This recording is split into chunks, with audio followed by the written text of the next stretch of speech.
Y bienvenidos a este análisis profundo. Hoy nos metemos de lleno en Backlund, en una espiral de secretos, de peligros que no paran de crecer. Todo sacado de los capítulos 225 al 234 de Faceless.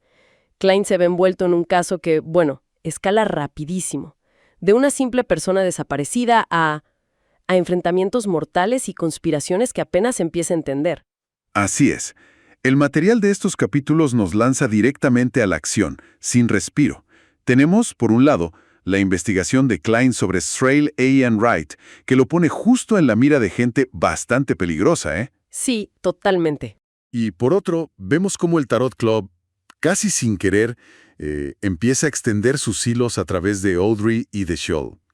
Y sobre todo, se siente una tensión constante, ¿no? Esa sensación de que hay algo mucho más grande, oculto detrás de todo esto. Nuestro objetivo hoy es, desenredar un poco estos hilos, destacar los momentos clave y ver qué significan realmente. Empecemos entonces por donde Klein se mete hasta el cuello, digamos. El descubrimiento del cadáver de Sareal en las alcantarillas, que no es solo un hallazgo macabro, hay algo más, algo perturbador ahí, ¿verdad? Definitivamente.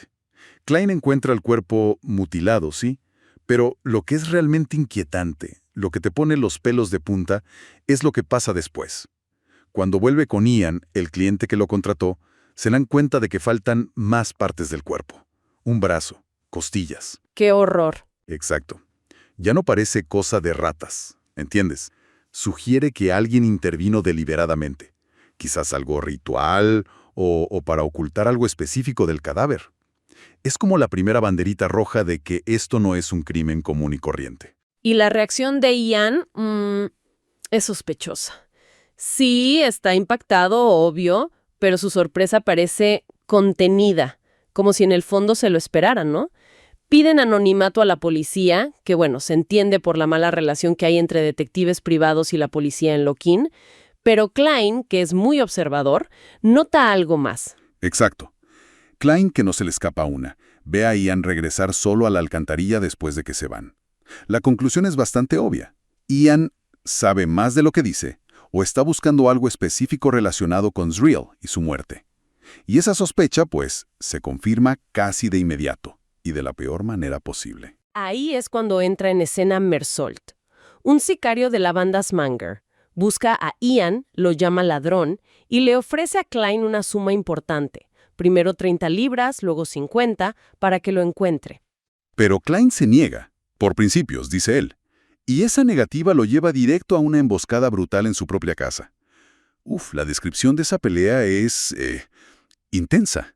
Sí, y muestra la diferencia de poder tan grande. Mersault es rapidísimo, súper fuerte.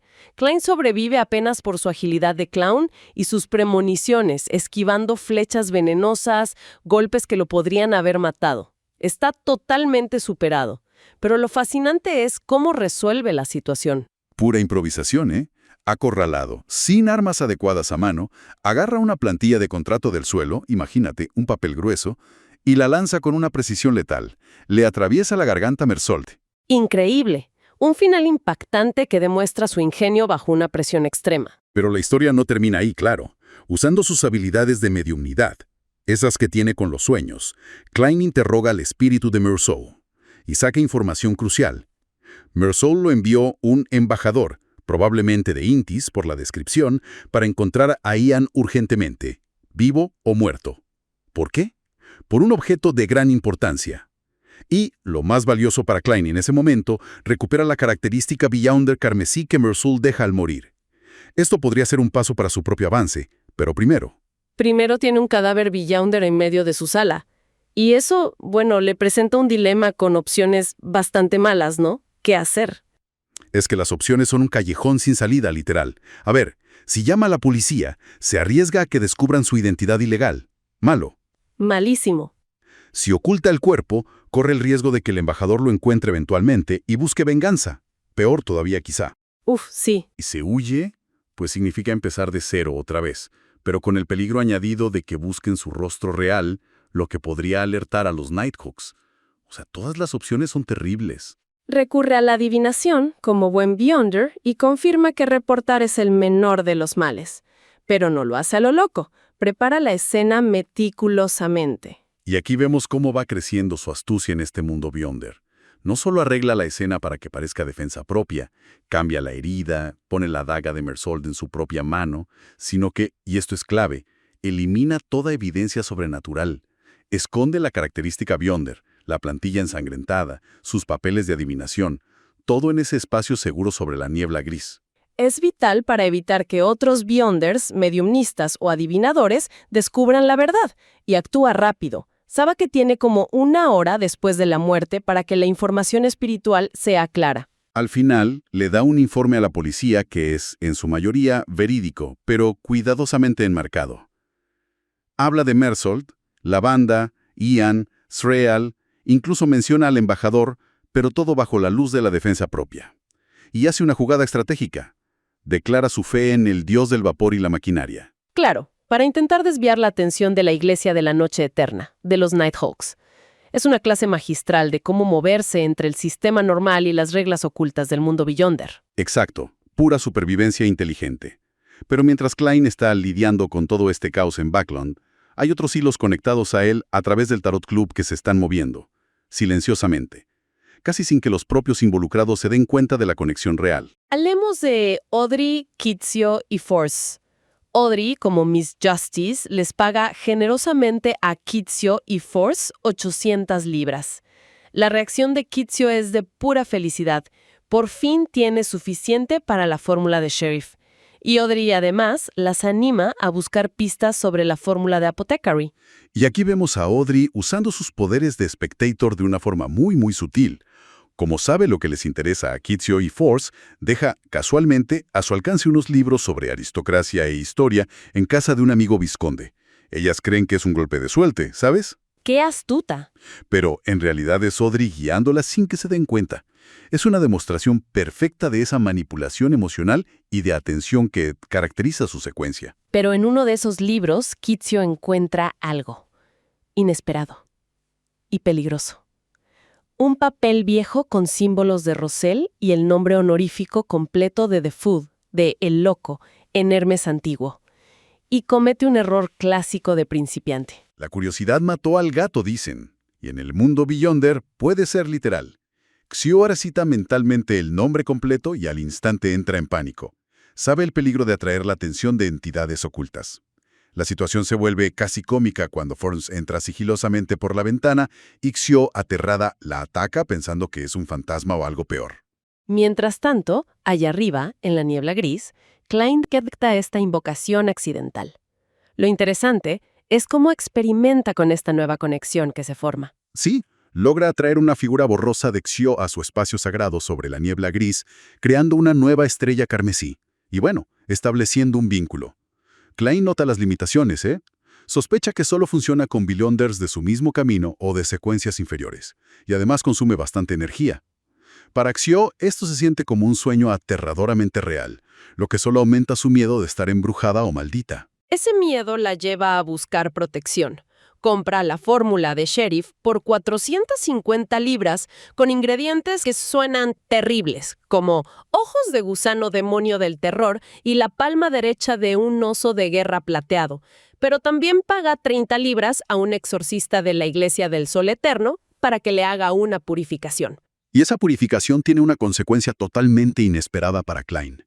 A través de esa conexión que acaba de formar con Xio, siente como una corriente cálida en su mano justo durante el ritual, y descubre después que esta conexión, ahora purificada, le permite observar pasivamente eventos posteriores relacionados con Xio. Es casi como si viera una grabación de lo que le pasa. ¡Wow! ¡Qué giro!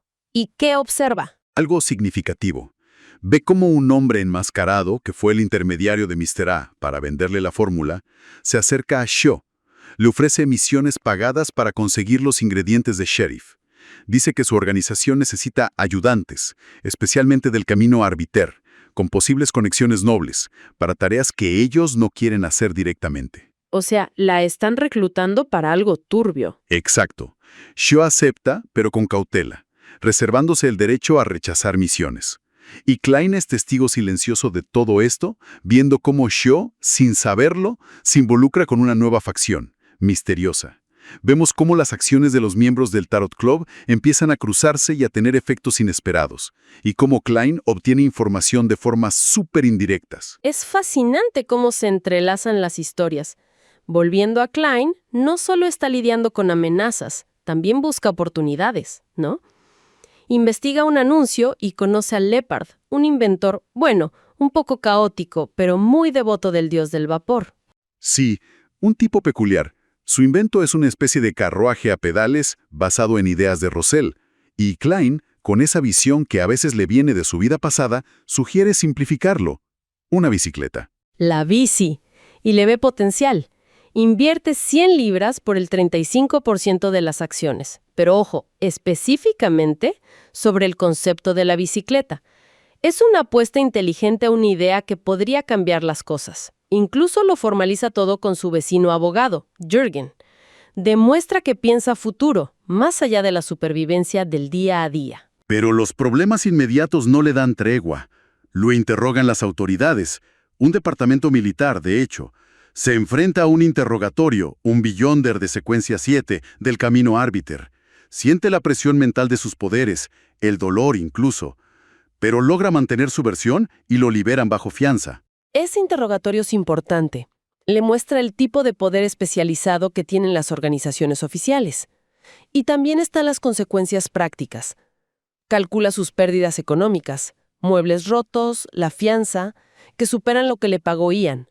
La charla con sus vecinos sobre los salarios en Backland, que 7 u 8 libras semanales es un sueldo decente, pone en perspectiva lo precaria que es su situación financiera, a pesar de sus poderes. La necesidad de protección se vuelve urgente. Compra un revólver potente a Kaspars Kalinin, el contacto que le dio Ian. Pero busca algo más, algo mucho más fuerte. Un guardaespaldas Beyonder realmente poderoso, que exceda las limitaciones humanas, dice él. ¿Y qué encuentra? Kaspars lo lleva a conocer a Marik, un personaje, francamente perturbador. Pálido, con un aire de locura, jugando a las cartas con más de 10 zombies en una habitación oscura.